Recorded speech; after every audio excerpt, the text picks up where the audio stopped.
Tá começando mais um programa Jesus Tá Bombando aqui pela Rádio Atual Mix e hoje a presença dele, apóstolo Eliseu, da comunidade evangélica de Campos. Você não pode perder, não sai daí. Após o intervalo a gente volta. As pessoas precisam conhecer o poder de Deus e além do poder dele, o amor dele. Gente, Deus não ama, aprenda isso. Deus é amor. Jesus no meu coração. Programa Jesus Tá Bombando. Apresentação: Mônica Santos. Muito bem, como eu prometi, aqui está ele, apóstolo Eliseu. Prazer enorme estar te recebendo aqui. E nós vamos conversar muito. Eu quero saber como que se deu esse chamado, né, pastoral, apostólico. Né? Nós sabemos que a comunidade evangélica de Campos tem crescido bastante e eu tenho certeza que nessa trajetória muitos testemunhos, né, apóstolo? Fique à vontade. Muito feliz de poder estar aqui participando. Disso que eu tenho certeza que vai ajudar-nos até mesmo a relembrarmos de coisas boas, né? E de repente, se não fosse num momento como esse aqui, a gente não teria assim aquela vontade ou a ideia de pensar sobre o assunto. Então, só em vir para cá, eu já vim naquela expectativa e pensando, meu Deus, compartilhar.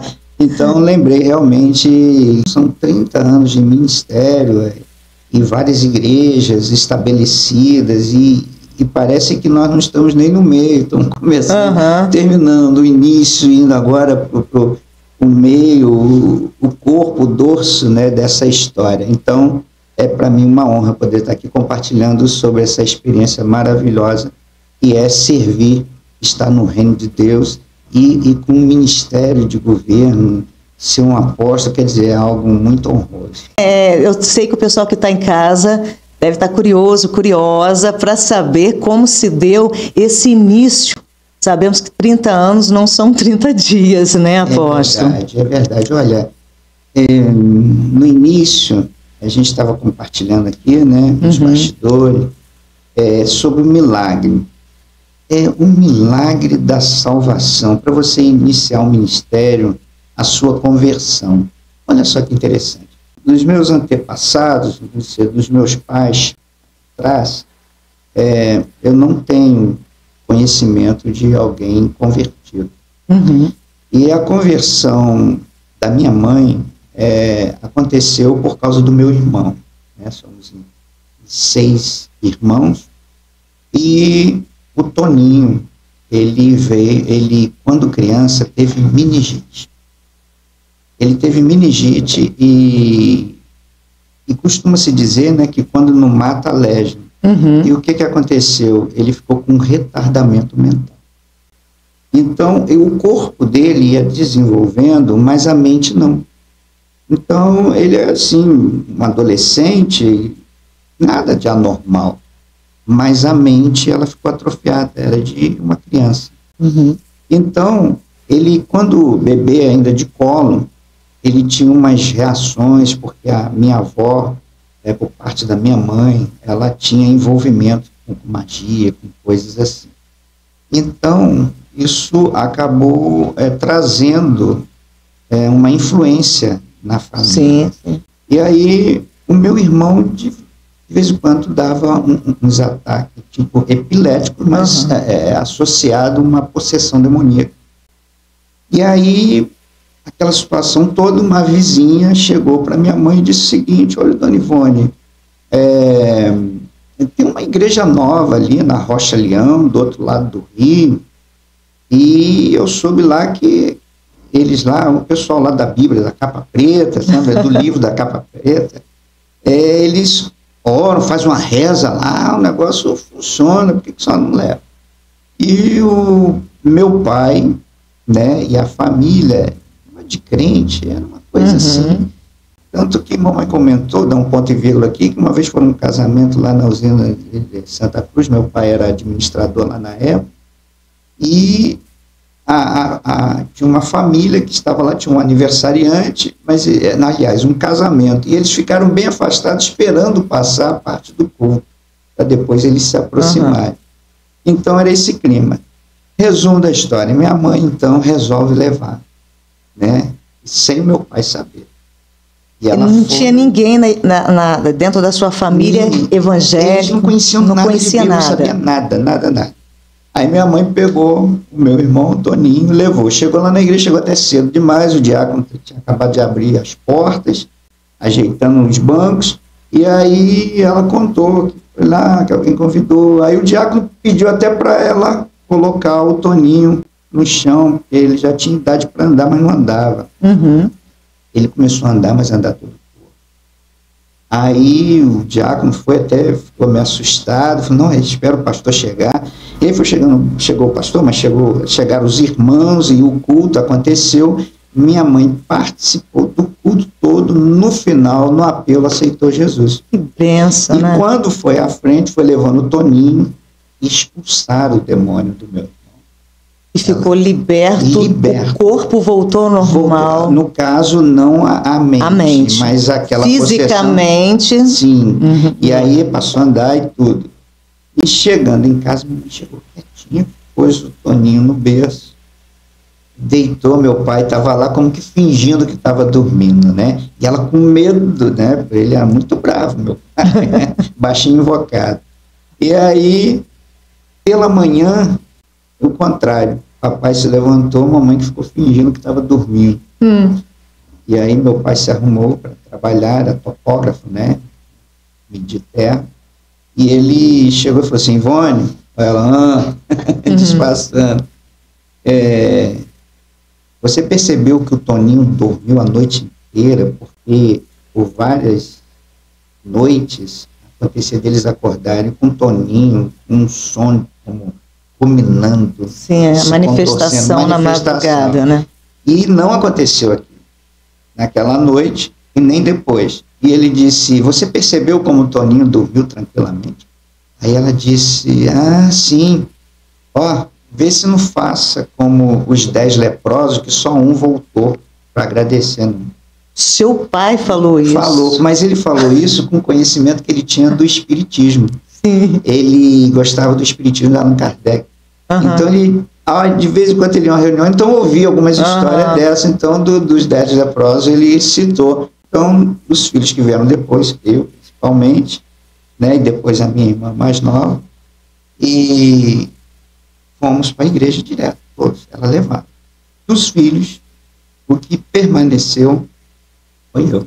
Na igreja, a Catedral das Assembleias de Deus, né, de Madureira, e lá, na época, era o pastor Pacheco, e não era nem aquele templo antigo, e lá eu fui criado e fiquei até ali os 16 anos, quando eu resolvi sair. Mas o meu início no contato foi esse. Me batizei com 12 anos de idade.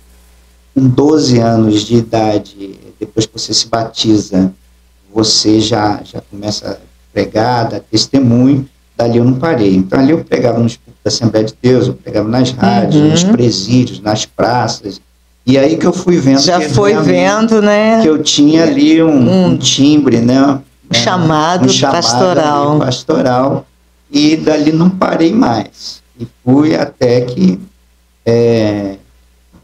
queria ser militar. E fui para Brasília, que meu irmão mais velho morava lá. E eu morei lá 5 anos. A minha intenção era ser militar. De sábado, domingo eu tinha curso, de segunda a sexta estudava, né? E quando eu prestei concurso para as academias, não passei. Passava para banco, passava para algumas... Mas o militarismo não consegui. Fiquei meio triste, chateado, mas hoje eu entendo. Porque o apóstolo, eu estou aqui, mas se liga, eu vou para outra cidade, eu viajo, eu passei 3 anos em Conceição de Macabu, eu estive em Governador Valadares, em Minas, estive em Aracaju, Sergipe. Mas a primeira igreja, Comunidade Evangélica de Campos, surgiu aqui mesmo em Campos, qual bairro? Sim, surgiu aqui no Jardim Carioca. E por que eu resolvi estabelecer a comunidade? Lá em Brasília, quando eu morei lá, existia a comunidade evangélica só em Goiânia. Então, nós saímos ali de Brasília, íamos até Goiânia, e lá conhecemos alguns eventos. Eu fiquei impressionado, né, com a comunidade, o jeito que eles trabalharem, a pluralidade, a parte musical, artística, é muito diversificado. Tudo aquilo me impressionou.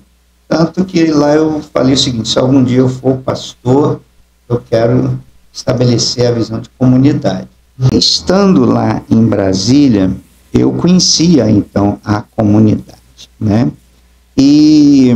Mas eu percebi o seguinte: devido à minha facilidade de ler a Bíblia e até entender, então desde criança eu percebi que eu tinha uma facilidade para lidar com a Bíblia.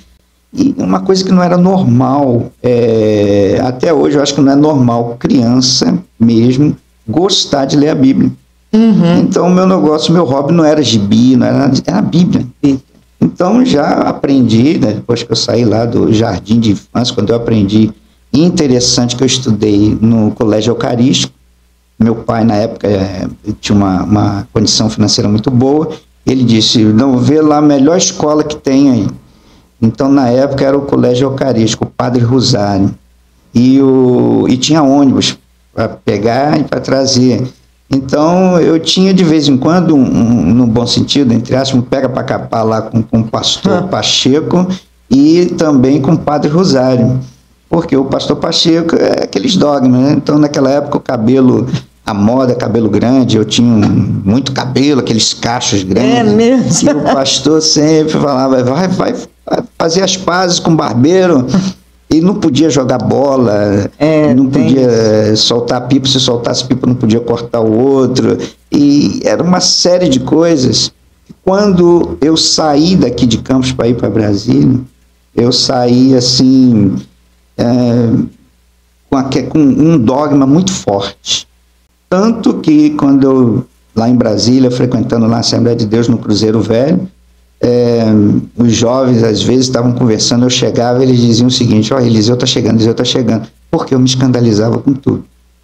Então eu era muito preso. Deus me levou para lá para me libertar disso. Entendi. E foi lá que eu fui ver como que era ter contato com as outras denominações. São muitas assim, experiências, né? Mas para não se alongar, só uma que me despertou foi o seguinte: eu comecei a operar som da igreja.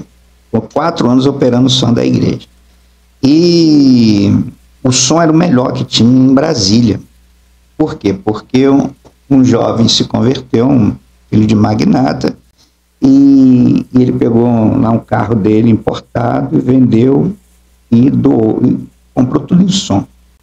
Então, eventos até do Jimmy Swaggart, quando veio a primeira vez no Brasil, eventos do reverendo Caio Fábio, eu perdi a conta de quantos eu operei.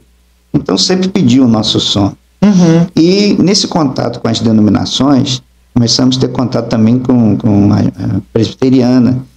E nós fomos fazer um evento lá num parque chamado Piton Farias, né, um campo aberto, e eu estava operando o som, chamaram a Marcinha, que era a ministra de louvor lá da presbiteriana. Quando eu vi aquela jovem descendo assim a escada para ir lá para a parte lá para ministrar, o sangue de Jesus tem poder, né? Quando eu vi aquela menina, estava com um vestidão armado, um cabelão que ia ficar uma fita, um negócio que é quase lá no tornozelo. E eu fui, devido aos dogmas, como era, eu falei: meu Deus, o sangue de Jesus tem poder e tal. Mas a menina, quando começava a ministrar, olha, sabe aquele momento que você fala assim: Deus pode vir, não precisa mais nada. Mas eu pensava: não, Deus usou uma mula, não vai usar a Marcinha? Deus usa quem Ele quer. Eu era muito radical. E um dia o tecladista chegou e falou: Eliseu, eu tenho que ir lá na casa da Marcinha. Levar para ela, na época era fita cassete. Um escante, que vai ter um evento, que nós vamos estar juntos e tal, e você vai comigo lá, porque você dirige. Eu falei assim: não vou não.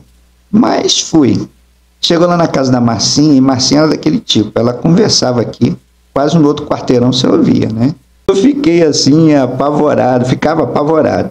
Aí lá conversando, ele conversando com ela, e eu vendo lá as fitas, algumas coisas, então eu falei assim: vamos indo, vamos. Eu falei: vamos lá, tá na hora. Aí a Marcinha: vocês vão para onde? Ele: não, nós vamos para o terminal, eles vão pegar um ônibus, vamos para o cruzeiro. Eu vou junto com vocês até o terminal. Eu falei: Jesus. Aí fomos lá, pegamos um ônibus para ir até o terminal. Os dois sentaram na minha frente, eu sentei atrás. E lá o ônibus, desde aquela época, entrava pela frente, né? E saía por trás. Eu fiquei ali sentado, os dois na minha frente. Entraram duas prostitutas, bem conhecidas ali daquele terminal rodoviário. E o ônibus foi enchendo, entraram as duas prostitutas. As prostitutas entraram lá na frente. E quando elas viram, olharam para a Marcinha, houve uma manifestação.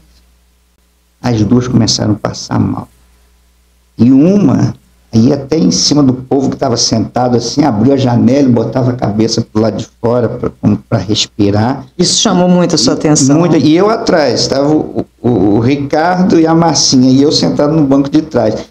E ela lá na frente olhava para a Marcinha e você via aquela manifestação, e eu percebi que era. Eu fui até, fiz assim, eu falei assim, será que não sou eu que estou incomodando? Até me ajeitei assim entre os dois para ver se não era. Mas não, era Marcinha. Aquilo tudo me levou a questionar. Deus me levou para Brasília para me libertar dos dogmas. O programa Jesus está bombando, é isso. Levar Jesus, o que Jesus tem feito 2000 anos atrás e continua fazendo nos dias de hoje. Curas físicas, né, cura interior, espiritual, libertação demoníaca, né, que aconteceu dentro da sua família, né, no caso do Toninho, né. Continua contando isso daí, né, que a gente sabe que tem muito mais. Lá em Brasília mesmo, foi muito interessante, o fato que o meu irmão, ele é casado, né, com a Ilza, os dois falecidos hoje, mas a Ilza era cartomante, a minha cunhada. E ela recebia uma média de 4 a 8 pessoas por dia, mais elitizado, que o meu irmão era da cavalaria, então ia muito militar, coronel e político. E ela tinha um quarto lá, que tinha uma mesa com 2 cadeiras, ela colocava cá. Então, outra coisa também, ali Deus me sustentou. Eu tive experiências, nós precisaríamos de muito mais podcast para poder comentar tudo, né? Mas eu percebi ali também que quando você está com o Senhor, não tem que temer nada. Então, eu dormia ali naquela casa, foram 5 anos morando ali, então muita luta, muita provação. Quando eu não passava nos concursos, né, eu queria ser militar, e a minha cunhada chegava e dizia, olha,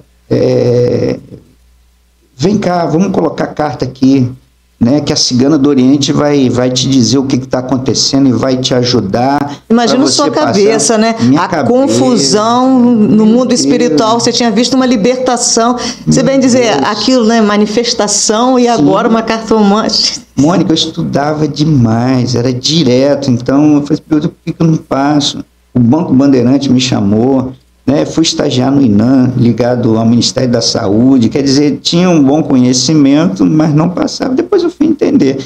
Mas ali ficava bem, vem cá, vamos colocar carta. Aí um dia eu fui, olha só como são as coisas, eu fui passando, assim no corredor da casa, ela estava no quarto, ela foi, Eliseu, vem cá que eu vou colocar a carta aqui, e a cigana do Oriente vai falar da sua vida, vai te dar a solução de tudo, você vai passar no concurso. Eu fui e falei o seguinte, olha, eu fiquei bravo, fiquei chateado, você sabe que eu não me envolvo com misticismo, ocultismo, isso não é de Deus, da Bíblia, e fui andando, mas eu ouvi, quando ia saindo da casa, ela foi e falou o seguinte, olha, por esses dias você vai ganhar um bom dinheiro. Aí eu ouvi aquilo e acabei esquecendo. Mas no sábado, domingo, feriado, eu também tinha um curso de equitação no Exército, né, de montaria, e estava lá, junto lá, com um monte de amigos, filhos dos militares lá, e de repente chegou um filho de um coronel lá, um colega, falou o seguinte, Eliseu, eu e fulano, nós vamos junto com o papai, lá na corrida de cavalo, hipódromo. E você quer ir conosco? Então, eu vou. Aí encostei a mobilete, entrei no carro junto com o pai dele, tá, aquela galera, e fomos. Quando chegou lá, o pai dele deu um dinheirinho para cada um, para a gente poder apostar. Foram 5 corridas, 5 páreos que diz, né? E eu fui, olhei lá, você olha primeiro, passo só, a única vez na minha vida que eu fui, né? Num lugar assim. Aí, olha, então, eles vão passar por aqui e você escolhe aí um cavalo, um número aí. Aí, vários cavalos e tal. Falei assim, eu acho que aquele ali vai ganhar. Fui lá, você aposta, ganhou. Eu fui lá, peguei o dinheiro, na hora. Aí, voltei lá, eu acho que aquele ali vai ganhar, no segundo páreo. Aí, fui lá, apostei, ganhei. Aí, o colega falou o seguinte, ô Eliseu, você tá com sorte, faz o seguinte... Joga na dupla extra, o que é isso? Você diz qual vai ser o primeiro ou o segundo. Aí ganha muito mais. Esse é mesmo, então. Eu acho que aquele lá vai ser o primeiro, aquele lá vai ser o segundo. Ganhei. Fiquei com muito dinheiro. Enchi o bolso, não tinha mais pôr dinheiro. Perdi o quarto e o quinto. Mas voltei com uma reserva, com dinheiro. E aí, quando eu cheguei em casa, que eu coloquei o pé, me veio. Por esses dias você vai ganhar um bom dinheiro. E foi um conflito, porque aquilo gerou em mim, assim, uma indignação. Eu falei assim, mas o inimigo está manipulando a mim, ao ponto de eu ganhar mesmo. E aquilo, durante um bom tempo, ficou um conflito. Tanto esse que me deixava meio irado, mas, por outro lado, falava o seguinte, ele faz mesmo. Os demônios fazem mesmo. Mas eu não cedi, não me envolvi, nunca fui por carta, nunca recorri à Cigana do Oriente, que depois eu fui saber... que se desdobra em 2 demônios, que é muito conhecido, Pombagira e Maria Mulambo. Olha aí, ó. Pode repetir, apóstolo. Essa Cigana do Oriente, na verdade, é o mesmo demônio que age como a Pombagira e Maria Mulambo. Tanto que nos 5 anos que eu morei lá, todas as pessoas que iam tinham problemas na área da sexualidade e nunca resolveram. 5 anos, sempre o mesmo problema. Mas é aquele negócio, o demônio enganando. Ó, fulano vai te ligar. Você vai ser procurado. Então isso ia segurando eles, mas resolver a situação mesmo não resolvia. 5 anos que eu morei lá, nenhum deles não eram felizes, sempre chegavam com mais problemas. Quando eu cheguei em Brasília com 16 anos, eu fiquei quase 1 ano meio afastado, não ia direto na igreja, aquela falsa sensação de liberdade longe dos pais, morando em Brasília, capital, e fazia o que eu queria. Mas eu fui convidado pelo vizinho para poder, o Paulo Reis, para ir a um culto dos jovens. E ele me convidou, eu falei, eu vou. E ele entrou na casa dele, que era muro a muro, né?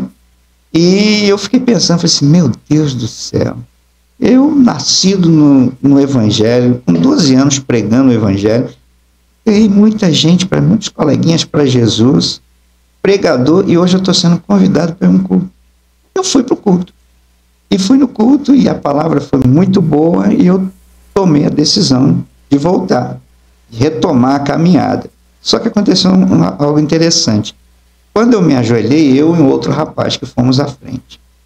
E aí, para mim, falei assim, meu Deus, diante de tanta experiência, e eu ter ficado quase 1 ano afastado, era para eu chorar, fazer igual no Velho Testamento, rasgar a roupa, jogar areia na cabeça, terra... E o que aconteceu? Não consegui derramar uma lágrima. E aquilo me incomodou. Eu me levantei, as pessoas vieram, jovens, me abraçaram e tudo, e eu fui para casa com aquilo. Falei assim, meu Deus do céu, será que eu não me arrependi? Mas aquilo foi de propósito. O Espírito Santo estava mostrando o seguinte, esse é um momento de atitude, não é nem de emoção. É atitude. E eu falei assim, não, eu voltei mesmo, eu quero retomar. Depois daquele dia, nunca mais eu me afastei. Glória a Deus. E foi a partir daí que tomou o posicionamento no lado pastoral, de estudar. Porque lá eu operava o som, mas de vez em quando eu pregava e comecei a ministrar, e aí voltei. Com 21 anos, voltei para cá. Quando eu voltei, eu não consegui me adequar mais aos dogmas da Assembleia de Deus daquela época, né? Não consegui me adequar e tive uma maratona. Tive na Batista Renovada, né? Pastor Zé Fernandes, que prelediu até o meu casamento, né? E foi quando eu me casei. E depois eu comecei passando tudo que eu absorvi da comunidade, só tinha em Goiânia, eu comecei a ministrar lá na igreja. Então o pastor gostava muito, mas dizia o seguinte: olha só que aqui nós somos batistas, né? Então isso não cabe para nós. Aí eu fiquei com aquilo. Aí o pastor Manuel, né, Pinto Manel, pastor Manelzinho, o pastor Manel me procurou, que ele soube que eu tinha estado com a comunidade em Brasília, em Goiânia, e se poderia passar. Então nós tínhamos uma reunião semanal que eu passava para a liderança, tudo que eu tinha aprendido lá. E eu falei assim, bom, se ele está tão interessado, eu passei para lá, para a Jesus Vive, porque eu frequentava muito o Clube Bíblico, o Eval, naquela época também, acredito, participava bastante lá. E aí fui lá para a igreja, só que lá eu já tive uma outra experiência. Na Jesus Vive, eu fui entender o que era rebelião. Eu presenciei lá 5 rebeliões. E eu era líder praticamente ali dos levitas, né? Eu ajudava também na ministrava. O pastor Mano Keilo, na época, era baterista lá, né? Tinha um Júnior Maracatu, baixista. Foi na época que a gente conheceu essa galera. E nós paramos para estudar sobre esse assunto, sobre rebelião. Foi quando o pastor Fernando Maciel, né, da Assembleia de Deus, me disse sobre a ceifa.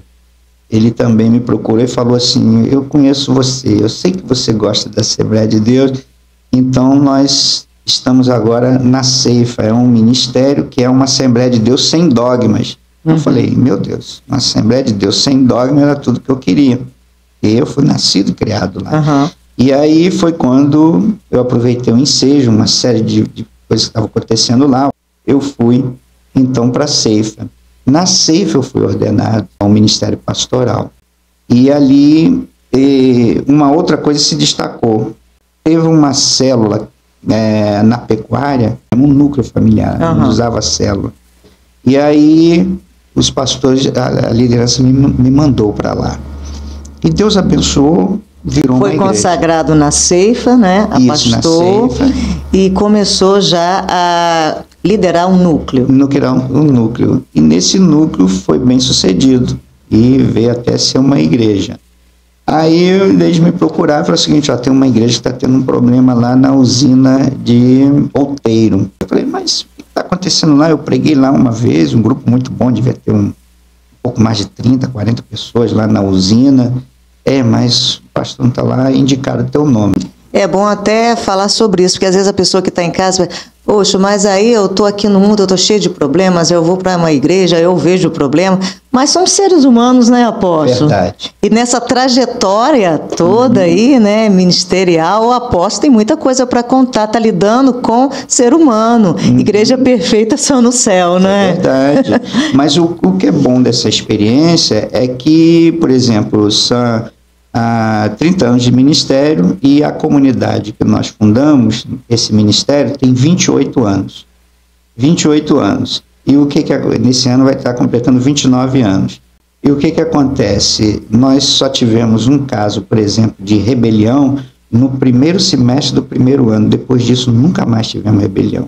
Então, o que acontece? Você tem experiência, passa por uma situação e você lá na frente vai fechando essas brechas, né? Para que não aconteça mais. Então, eu sei que há muitos que vão estar ouvindo aí, eu estou assim abrindo mesmo, falando abertamente, para entender que é uma trajetória. E que a pessoa, quando vai para a igreja, ela não vai chegar lá e encontrar tudo assim 100% perfeito, mesmo porque as pessoas estão em tratamento. Com certeza. Em tratamento. Eu comecei a orar, buscar, e comecei a ver que um casal que estava lá, dessas 6 pessoas, era o casal pivô de toda a intriga e confusão na igreja. Foi a primeira vez na minha vida que eu tive a experiência de ter que disciplinar um casal. Mas conversei com eles, expliquei tudo para eles, que eles estavam sendo usados. Agora, consciente ou inconsciente, eu não sabia. Mas eles, e fui mostrando para eles. Depois disso, que esse casal foi afastado, e a igreja começou a crescer. Fechou a brecha, né? Fechou a brecha. E aí o ministério me convidou. Meu pai tinha 1 mês de falecido nesse ano. Eu na merceariazinha que a minha mãe tinha montado, chega lá uns diretores do ministério dizendo que tinha um desafio para mim em Governador Valadares, em Minas. Aí olha só, chamado, outro estado, né? Cidade em outro estado, eu com meu filho com 8 anos, casado novo. Então, fomos para Valadares. E lá aconteceu uma outra coisa que me trouxe também um ensinamento ministerial. Eu fui abandonado lá. Um pastor com uma esposa, um filho, chega lá e abandona, e não tem ninguém. E aí, eu novo, né, no ministério, eu falei assim, não, eu vou ficar aqui, eu só saio daqui depois de estabelecer uma igreja. E foi a maior experiência que eu tive no âmbito de estar trabalhando com pessoas na área de drogas, né, de dependência química. Por quê? Porque eu abri aquele tempo, 6 portas de aço, e não apareceu ninguém. Olhei no quadro e vi que o culto era terça, quinta e domingo. Aí, ninguém apareceu. Aí chegou num domingo, eu falei, bem, se hoje não aparecer ninguém, eu vou pregar durante o dia no mercado. Eu baixinho, tenho uma estatura, né, baixo, vou levar um banquinho, já tinha planejado tudo. E lá eu vou pregar e já aponta ali que é a igreja. E nesse domingo entrou uma senhora com a neta e um convidado. E ela entrou olhando assim, as laterais, e falou assim, ué, o que houve? Eu falei assim, a senhora era membro aqui? Ela disse, não, eu venho de vez em quando, porque eu fico mais na fazenda, lá com meu esposo. Quando eu venho para cá, eu venho aqui e trouxe o meu vizinho, que é viciado no álcool, alcoólatra. E aí eu contei mais ou menos a história, fizemos o culto, e ela aérea, eu nem sei se ela prestou atenção na pregação. E no final oramos até me lembro né, já quase 30 anos, o seu Alípio, né, seu Alípio ali se converteu, e marquei um culto para a casa dela, na quinta-feira. Na quarta-feira, mano, eu fui lá olhar, porque a cidade tem muito morro, cara, e eu não queria me atrasar e me perder. Aí eu vi onde era o endereço, na quinta-feira eu fui. Quando eu cheguei na base da rua, assim, que era um morro, ela me viu lá do portão, desceu correndo. E quando ela desceu ali correndo, falou assim, ô pastor, glória a Deus, aconteceu um milagre. Eu falei assim, sim, minha irmã, milagre, o que aconteceu? Porque eu esqueci, eu fiquei tão aérea, o senhor marcou um culto para minha casa, mas eu não disse para o senhor, eu tenho um filho que ele odeia crente. E ele é viciado, há 7 anos ele abandonou a faculdade, a família, e mexe no tráfico, é viciado em cocaína, e de vez em quando ele dizia, estou com vontade de quebrar a cara de um pastor, com vontade de quebrar um crente, aquela coisa toda. E eu falei, meu irmão, conta a benção. Olha o desafio aí, né, apóstolo? Aí, quando cheguei lá no portão, assim, na porta da sala, que eu olhei, estavam os vizinhos que ela havia convidado, o seu Alípio, e o filho dela, o Anísio, né? E aí ele olhando assim para mim, e a história foi o seguinte, ela chegou em casa e lembrou, eu falei assim, como é que eu vou trazer um pastor aqui fazer um culto? Né? Meu filho vai quebrar esse pastor no meio, meu Deus. E aí ela, como quer dizer para ele? Aí ela lá preparando um feijão, e ele igual um zumbi andando pela casa, né? Muito doido por causa das drogas. E ela falou o seguinte, olha, Anísio, quinta-feira vai vir um pastor, ele tentou embolar, né? Vai vir um pastor, ela tinha se arrependido até de falar. Ele falou, o que a senhora falou? Ela falou, ó, quinta-feira vai vir um pastor aqui fazer um culto aqui em casa. Aí ficou esperando, né? Ele xingar, fazer alguma coisa. Ele andou para lá e para cá e falou assim, mãe, o maior cômodo que a senhora tem aqui é a copa com a cozinha. Mas as paredes estão muito feias, compra uma tinta aí que eu pinto. Mas ela falou, ele quer dinheiro para as drogas ou vender a tinta. Mas ela comprou a tinta, ficou esperando no portão a entrega, botou lá e, para surpresa, pintou. Resumo da história, o Anísio se converteu. Olha só como que Deus faz. Foi a primeira vez que eu tive contato com uma pessoa com dom de evangelista. eu sou apóstolo, não sou evangelista. O evangelista tem uma capacidade de ajuntar. Mônica, todos os cultos tinha visitante que ele levava. Mas quem eram os visitantes? Era o traficante, a prostituta, o viciado, que era o ciclo de amizade dele, né? É o circo e o ciclo. Então ele ia levando e as pessoas se convertendo. Foi a primeira vez, eu nunca tive essa experiência, nem antes nem depois, de ter uma igreja de estudo. Você vê um ministério de 30 anos e a gente vê aqui curas, milagres, né? Transformação, pessoas viciadas, drogas, bebidas. Olha como que Deus faz, Deus pode fazer na sua vida. Você jovem, você mãe, pai, que está sofrendo aí, creia nesse Deus todo-poderoso. Não desiste de orar pelo seu filho, pela sua filha, porque Jesus transforma. Deixe Jesus bombar na sua casa, no seu coração, né, apóstolo? Chegou, a Anísio converteu, 2 meses depois já tinha um traficante, né, que se converteu, e 2, 3 meses depois já era até o diácono, já preparado, né. Teve um outro lá também, que é muita coisa, mãe, mas é interessante comentar sobre esse.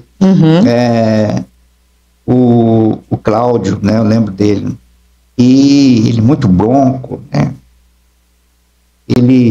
Eu tinha marcado um retiro, eu não queria ninguém lá no carnaval, né, em Valadares, lá o carnaval é terrível, e conseguimos na fazenda do esposo dessa irmã, ele cedeu pra gente ir pra lá.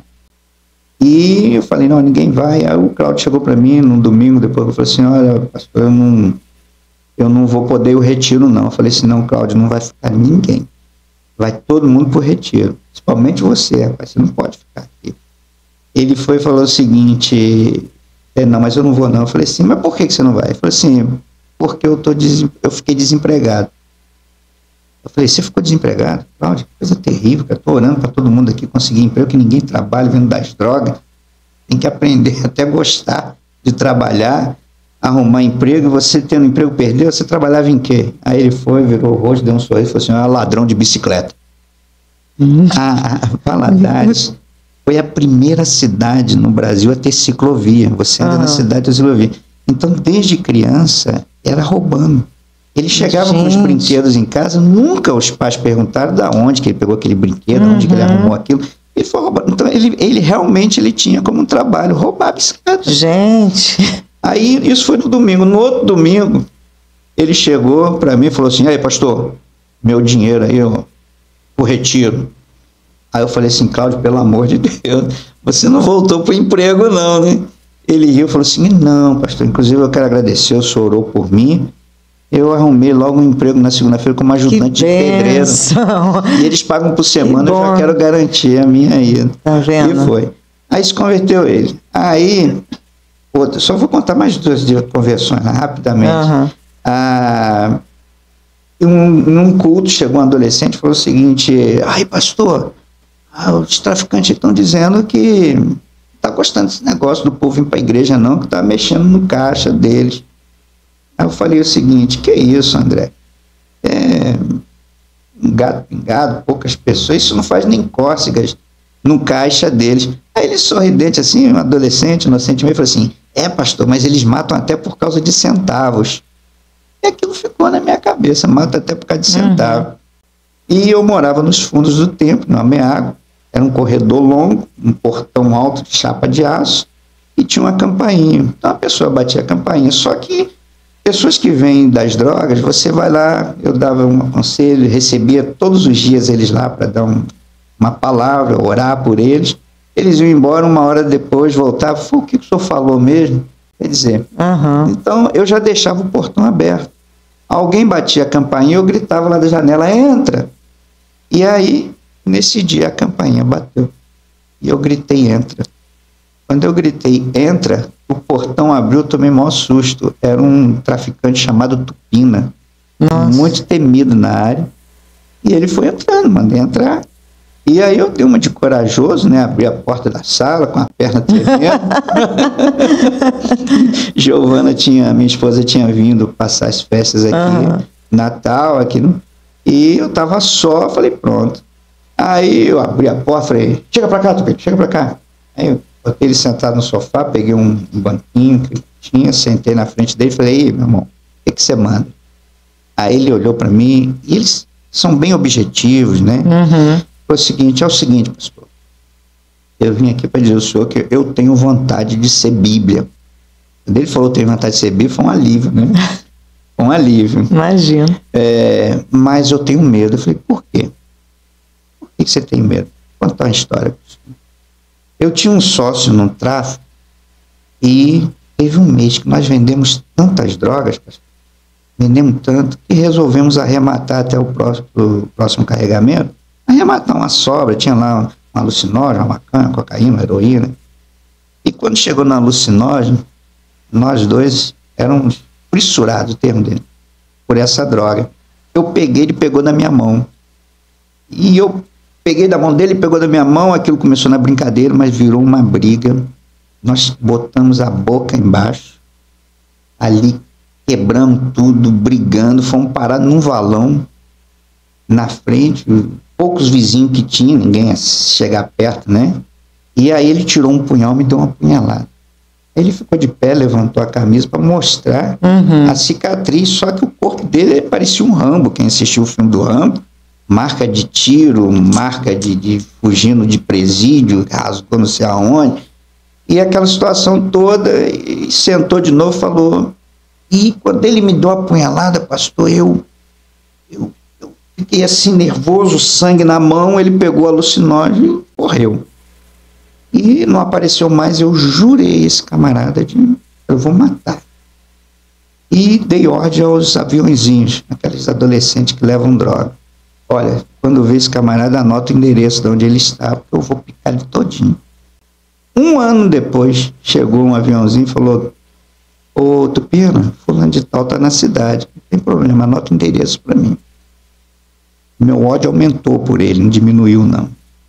Aí o aviãozinho chegou e falou assim, só tem um problema. Eu falei, que problema? O cara virou Bíblia. Ele falou, não tem problema, eu pico ele, Bíblia e tudo mais. Eu falei, e aí, Tupino? É aí que eu estava lá no meu bar, o senhor conhece, era a avenida principal do bairro, mais ou menos uns 350 metros, e uns 30 bares, e a maioria deles pontos de droga. E tinha um dele, ele sentava lá no fundo, costa para a parede, né, ponto de fuga, aquela coisa toda. De repente, ele contando, encostou um carro, deram o alarme, eu me preparei para correr, mas resolvi ver quem estava saindo do carro. Saiu um homem, camarada, de paletó e gravata, Bíblia embaixo do braço, veio andando pro meu lado, e eu olhei e falei assim, é o cara. Ele estava mais gordinho. Aí eu fui, botei o punhal debaixo da coxa e esperei ele se aproximar. Eu falei, meu Deus, matou o irmãozinho. E aí, Tupino, o que aconteceu? Quando ele chegou, botou a Bíblia em cima da mesa, me abraçou, chorando, pedindo perdão. Eu falei, e aí, o que você fez? Ele, pô, pastor, não entendi nada, eu não consegui matar o camarada. E ele falou, não entendi nada que ele falava, mas ele falava, depois chorava, me abraçava de novo, depois pegou a Bíblia e foi embora. Eu comecei a ver, pastor, cartazes, busdó, cartazes em poste, em parede, em muro, testemunho de ex-traficante, ex-presidiário, ex-viciado, e era ele, a foto dele. Eu comecei a observar, chegava carro, pegava ele, levava para dar testemunho, Caratinga, Ipatinga, e Teófilo Otoni, nas cidades vizinhas. Aquilo me deu o desejo de ser Bíblia. Mas aconteceu uma coisa. Eu falei, que o cara voltou para a história. Eu falei, que isso, Pina? Voltou e passou a fazer uma coisa que ele não fazia antes, que era matar pessoas. Mônica, ele escorregou assim no sofá, na minha direção, uns 2, 3 palmos de distância, olhando nos meus olhos, fez a seguinte pergunta, por que isso acontece, pastor? Aí, Mônica, vou dar um ponto e vírgula aqui. Olha só, como que Deus vai ensinando a gente na história. Sim, interessante aí, porque deve ser agora a pergunta. De muitos, né, de muitas mães. Que isso acontece? Meu filho estava na igreja, Era um drogado, foi liberto e agora voltou para as drogas. Foi num momento, assim, crucial do meu ministério. Eu uso esse termo crucial, porque ali foi um divisor, né? A minha estada ali em Valadares antes e depois, foi um divisor. E por quê? Uns dias atrás, uns meses atrás, eu estava em conflito, querendo até abandonar o ministério. Não por pecado na minha situação, eu estava muito bem, ministrando e a igreja crescendo. Só que eu comecei a acompanhar um programa do Jimmy Swaggart. Nós não tínhamos no Brasil programa assim, com essa fartura que tem hoje, né? Facilidade. Então, o Jimmy Swaggart na Globo, se eu não me engano, num domingo, eu não perdi um programa. Quando eu vi aquele pastor pregando de um lado para o outro, freneticamente, levantando a Bíblia, batendo na coxa e tal, eu ria, eu chorava, eu me alegrava, e o Jimmy Swaggart caiu. O Jimmy Swaggart caiu, teve um problema sério, graças a Deus ele se arrependeu, fez uma confissão com todas as TVs, literalmente todas as TVs dos Estados Unidos presentes, e ele pedindo perdão para a família lá, toda a família na galeria, né, os filhos, os netos, né, muitos outros não fizeram isso. Mas aquilo, oh, meu Deus, se aconteceu isso com esse homem, imagine comigo. Eu achava que eu ia cair um momento, ia fazer um escândalo, então eu achava que eu ficava melhor sentado, né, do que pastoreando, era muita responsabilidade, eu estava em crise. Mas aí eu falei assim, não, eu ensino, que nós temos que olhar para Cristo, não temos que olhar para homem. E comecei então a agora ver os programas do reverendo Caio Fábio, né, aquelas VHS, também pela parabólica, os programas do reverendo Caio Fábio caiu. E caiu feio. E aí a crise aumentou. Eu falei o seguinte, sabe uma coisa? Eu não vou ver mais esses pregadores, não. Eu vou só para a Bíblia. Aí quando eu abri a Bíblia aleatoriamente, no momento que eu estava ali em conflito, aí eu abri a Bíblia, botei o dedo assim para ler um texto, foi a vida de Saul. Um homem que Deus escolheu a dedo. Esse vai ser o primeiro rei de Israel. Caiu feio. No final, ele... eu já estava ali, assim, vai acontecer comigo. Então eu já estava para desistir. E agora eu volto, dou ponta vírgula de novo. Volto para lá, eu vejo um traficante olhando nos meus olhos e perguntando por que isso acontece, já que o amigo dele tinha caído. É um negócio tremendo. Eu não tenho dom de revelação. As minhas experiências, eu costumo dizer que numa mão dá para dizer. Meu negócio é Bíblia, é doutrina. Sim, sim. Mas naquele momento uma voz, não é uma voz que você ouve no ouvido, é uma coisa que vai lá dentro. E uma palavra, ela vem recheada de entendimento, de esclarecimento. Você fala e você já vai entendendo.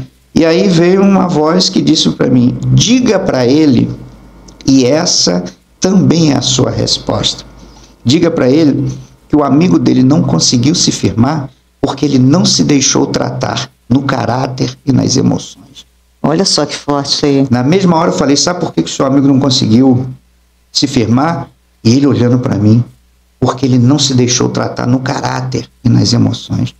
O Tupino olhou alguns segundos para mim, se levantou, valeu, pastor. Me cumprimentou, virou as costas e foi embora. Eu olhei pela janela, o corredor, ele foi embora, saiu, fechou o portão. Eu falei, se ele entendeu, eu não sei, mas eu entendi tudo.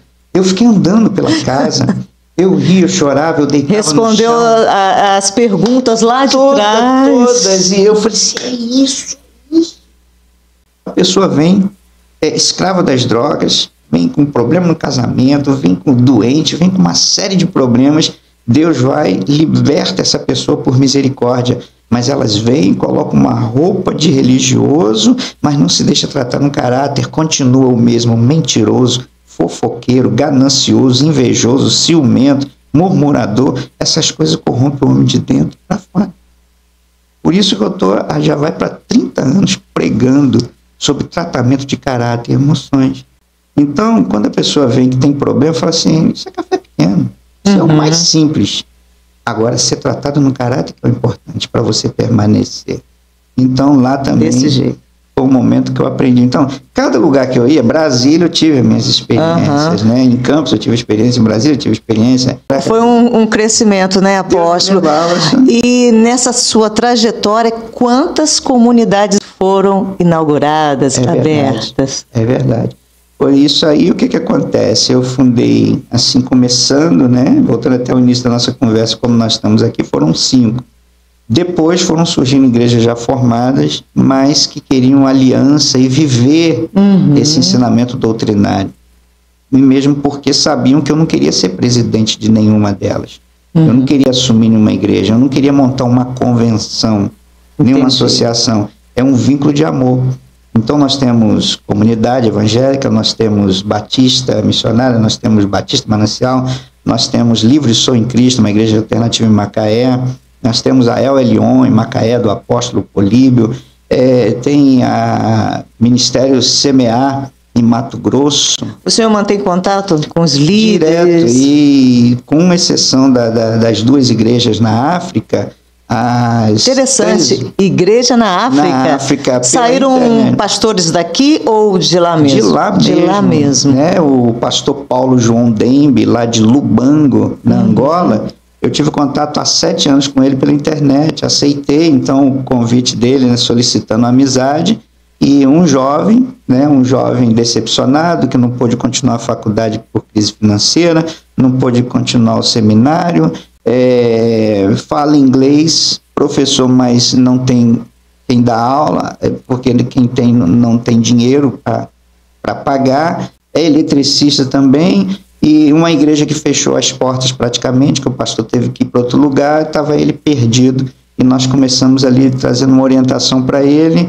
Ele começou então lá em Lubango um trabalho debaixo da árvore com umas crianças e com as mães, e foi crescendo. Depois construir o templo, as mulheres... Com certeza ele deve já ter contado, né, como que tem sido pregar o evangelho lá, testemunhos. Sim, tem alguma experiência, apóstolo? Sim, que nesse crescimento, né, foram pessoas se convertendo. Então, crianças que se converteram, tinham um problema de doenças sérias que ninguém descobriu, né?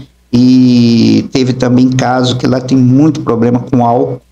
Então, teve um senhor que se converteu, que faz trabalho de serviços gerais na delegacia, e a delegada ficou impressionada que ele não estava bebendo, não estava chegando bêbado, e aí foi conversar com ele, ele contou que estava indo para a igreja, e a delegada deu um susto no pastor Paulo Dembe, né, porque convocou, né, a presença dele lá, e ele ligou para mim, papai, ele chama, a cultura dele é pai, né, pai, o que ela quer comigo?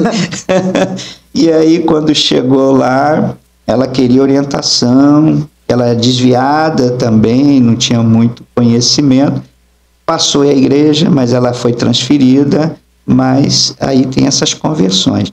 Teve outras coisas também, né? Isso daí foi na Angola? Angola, na cidade de Lubango. Lubango. E o pastor Paulo Dembe começou a ter aquela experiência. As pessoas, hoje ele tem lá quase 100 pessoas se reunindo. Olha que bênção. Mas, por exemplo, chegou um homem lá que se converteu com a família, quer dizer, ele e mais 7 mulheres. Isso? 7 esposas. 7 esposas? 7 esposas. A cultura de lá permite? Permite, a cultura permite. E, Mônica, tem uma coisa interessante, em pontos da África é permitido isso, e as próprias mulheres reivindicam isso, porque um pastor aqui do Brasil, trabalhando em uma multinacional, e muito tempo na África, começou a pastorear lá, e eu vi o testemunho dele aqui num café, um dos cafés da AEC, e ele dando um depoimento e dizendo que ele começou a pressionar, não, tem que ter só uma mulher, tem que escolher uma ou outra.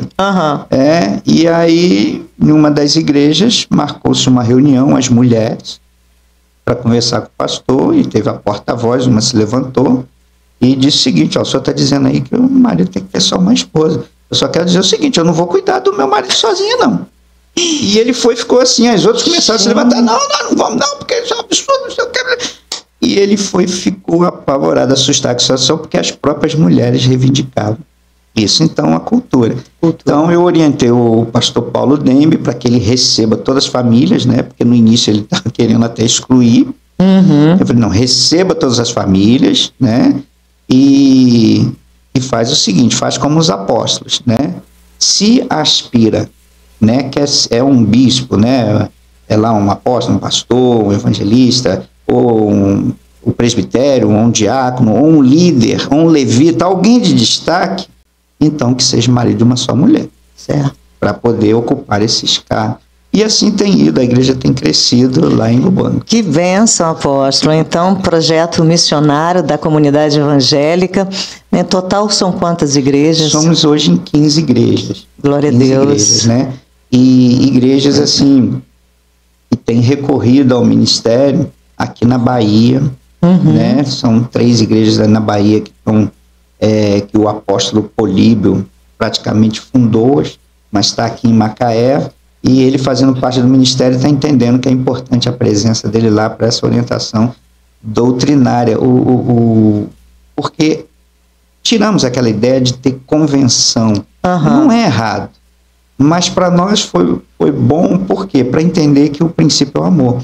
Mesmo eu passando a presidência de todas as igrejas que eu estabeleci estatutariamente, eu tinha que ser o representante, né, na justiça perante a sociedade, eu não sou mais presidente, mas sou respeitado e trabalho normalmente. Sempre quando pode, visita, a gente faz uma escala, está sempre intercâmbio. junto, intercâmbio, nós fazemos retiro junto, encontro de casais. Isso é igreja, tudo né? junto, e tudo denominações diferentes. Quando a gente chega lá, como eu comentei antes. É como se estivesse vendo um pouquinho do céu. Do céu. Vivendo o que a gente prega. A gente prega amor, comunhão, respeito, e muitas das vezes, na hora da prática, não vivemos. Então, isso nós estamos experimentando. É possível.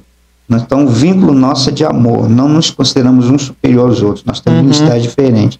Nós nos alegramos quando alguém comenta: olha, o pastor lá do seu ministério pregou, foi uma bênção. A gente fica feliz, não há inveja, não há nada. Mas, mudando agora de assunto aqui, entrando agora em família, né? Falamos aí do início, né, do projeto, né, missionário, né, do trabalho missionário, também do seu ministério pastoral e também apostólico, mas estou sabendo também que completou agora recentemente 35 anos de casado. 35, esse ano vai para 36. 30 anos de ministério, 35 de casado. 35 de casado, esse filhos. ano, 36 anos, 2 filhos. Isso. Nome da esposa, Giovana. Um abraço para a Giovana, que Deus abençoe. Mas sempre o apoio da Giovana nessa trajetória toda, né? Com certeza é importante, né, apóstolo? E foi uma coisa impressionante, porque a Giovana, a maioria das viagens, ela não está presente. Primeiro, pela distância, e às vezes numa condição não muito boa, eu durmo, né? Porque a gente também faz o trabalho com aldeias indígenas e casas de recuperação. Então, por exemplo, tem uma aldeia lá eu vou lá para a inauguração agora do templo lá. Fica onde essa aldeia? Essa aldeia fica no Pará. É mesmo? Você vai para Altamira, no Pará, daqui até lá são 3 dias de viagem, são 3.300 quilômetros. Então, um apóstolo ficou no meio dos índios. Nos índios. E é uma coisa maravilhosa. Tem missionário lá, apóstolo? Tem, a gente estava dando uma cobertura, uma igreja lá, e vários índios se convertendo. Tem vídeos? Tem, interessante. Até para a gente estar colocando aqui. Né? Aí a aldeia, e essa aldeia que eu nunca fui lá, né? Mas tem um casal de diáconos, né? E são de lá, e eu tô para lá. Então, quer dizer, nós vamos para Altamira, aí lá vamos pegar uma voadeira, um barco, e vamos viajar 3 dias pelo rio Xingu, até chegar à aldeia. São 3 dias de barco. Então como que a Giovana está, né? E casa de recuperação também, você chega, são muitos viciados, então lá eu durmo, lá passo o dia com eles, nas aldeias, então, por exemplo, tomar banho de igarapé, a comida, dormir na rede, isso tranquilo, né? A única coisa que realmente eu tive dificuldade é o banheiro ir no meio do mato, né? Porque você tem que ir sozinho, muitos barulhos estranhos, e você fica meio preocupado. Posso dizer, é um projeto missionário, né, que o apóstolo também exerce, né, faz a sua missão. A casa de recuperação, aldeias, e o que faz a gente continuar, por exemplo, aqui mais perto da gente na Bahia, em Coroa Vermelha, tem os Pataxós, 90% dos índios se converteram dessa aldeia. Que benção. São 42 aldeias no Brasil. Então a gente prepara líderes lá. É um grupo que se junta e vai, junta lideranças de igreja, junto? No caso, hoje eu faço mais esse trabalho junto com o pastor Newton Santos. O pastor mora lá, né? O pastor Newton. E tem o missionário Cláudio, daqui de Campos também, que atende essas outras aldeias, né? Entendi. Então, é um trabalho, assim, maravilhoso. Só que não dava para Giovana ir em todas, né? E ela também é alérgica. Graças a Deus, mesmo eu fazendo minhas viagens, fazendo 10, 20, 30 dias fora, né? Longe da família, em Conceição de Macabu, aqui perto, eu morei 3 anos e meio. Então eu vinha toda semana, mas não podia ficar aqui direto, ficava lá. Mas foi lá que Deus me abençoou, foi lá que eu escrevi o meu livro, A Batalha, Manual de Guerra. Sério? Eu não sabia. Eu tenho um livro, Manual de Guerra. Foi lá que eu escrevi para um jornal durante 1 ano, e que o diretor me procurou e falou o seguinte: olha, esse jornal é secular e é pela internet, é o mais forte. Tem a parte escrita, mas...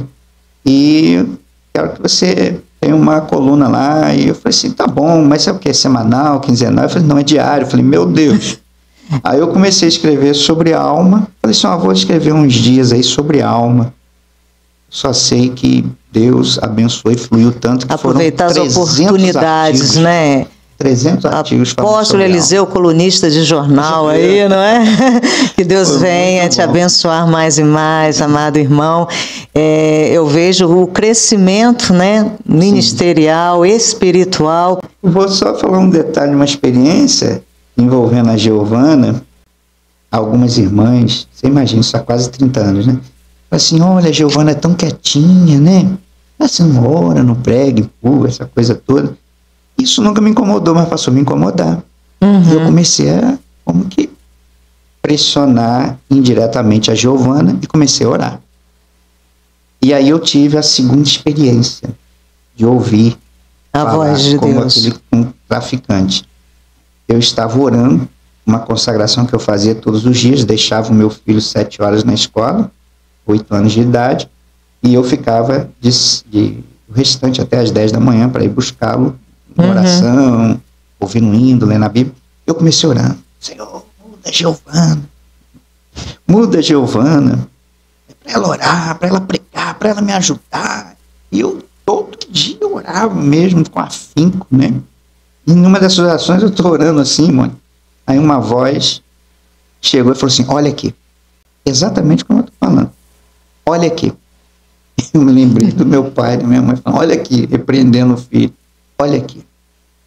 Homens para orar, eu te darei os montes.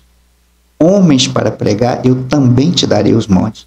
Mas esposa, eu só te dei um. Eu entendi tudo. Entendi que a Giovana é para ser minha esposa. Né? Homens para orar, para pregar. E quando diz homens, pegando todos os sexos. Porque hoje a metade do ministério são pastores. Sim, sim. Mas a minha esposa não é pastora, não é presbítera, não é diaconisa, porque não tem um dom. Respeitar, né? Respeitar o dom de cada um. E por isso estamos casados há 35 anos. Que benção. Então, parabéns ao casal, que Deus abençoe mais e mais. Fique à vontade para deixar uma mensagem. Um jovem, eu estava pregando, foi na Assembleia de Deus. Eu estava pregando e depois que eu terminei de pregar, aí um jovem me chamou no canto e falou o seguinte, apóstolo, posso falar com o senhor? Pois não. Ele deixa eu dizer, eu sou novo convertido. Eu me converti no domingo passado, vim um culto terça, quinta e voltei hoje, domingo. O senhor convidado para pregar aqui, o senhor pregou. Eu estou assim impressionado, eu queria saber como que eu faço para ser forte igual ao senhor. Aí eu fui, sorri, falei assim, você quer ser forte igual a mim?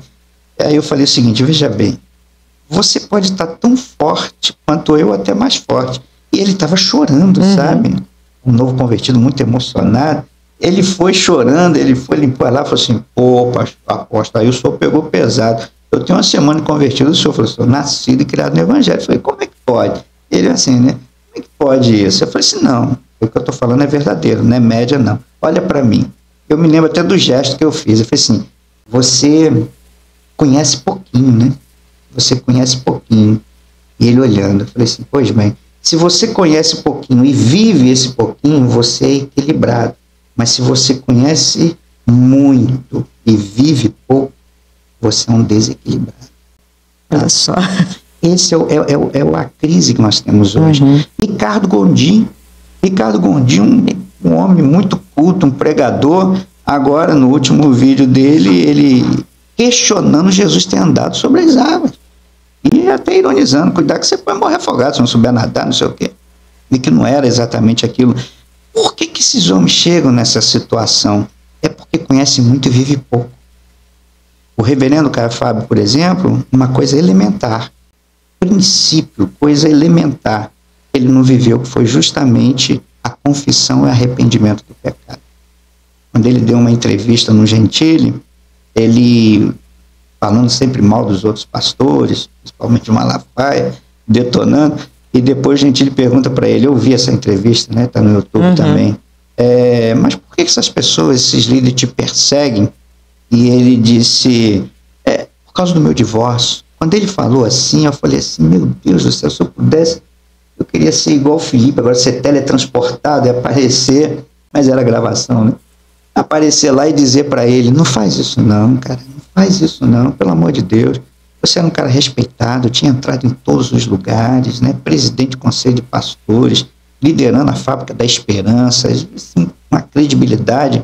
Você, cara, pecou, cara. Você saiu, fugiu com a secretária. Agora você vai dizer que as pessoas estão fazendo por causa do seu divórcio? Divórcio é o de menos.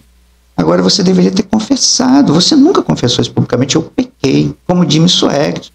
Pegar o microfone em cadeia nacional, lá, lotado o tempo, as mídias lá, e ele dizer, eu pequei contra Deus, pequei contra a igreja, eu pequei contra a minha família.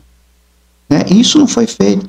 Então, não adianta ter título de apóstolo, pastor, ter feito seminário, 30 anos de seminário, poliglota, seja lá o que for, se não viver o que prega, né? Porque isso que é batismo com o Espírito Santo, isso que é poder.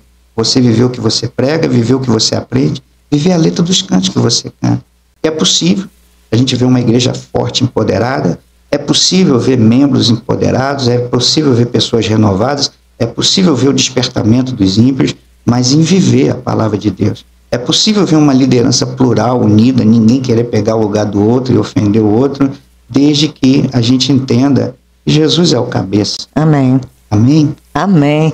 Obrigada, apóstolo Eliseu, pela sua presença. Nada. Trouxe bastante experiência, testemunho de vida. Que Deus abençoe sua casa, sua família. Amém. Tá? Eu que agradeço a tua presença aqui no programa Jesus Está Bombando, e Ele está bombando e continuará. Que Deus abençoe a sua vida. Tenho certeza que você foi abençoado. E até o próximo Jesus Está Bombando. Jesus no meu coração. Programa Jesus Está Bombando. Apresentação: Mônica Santos.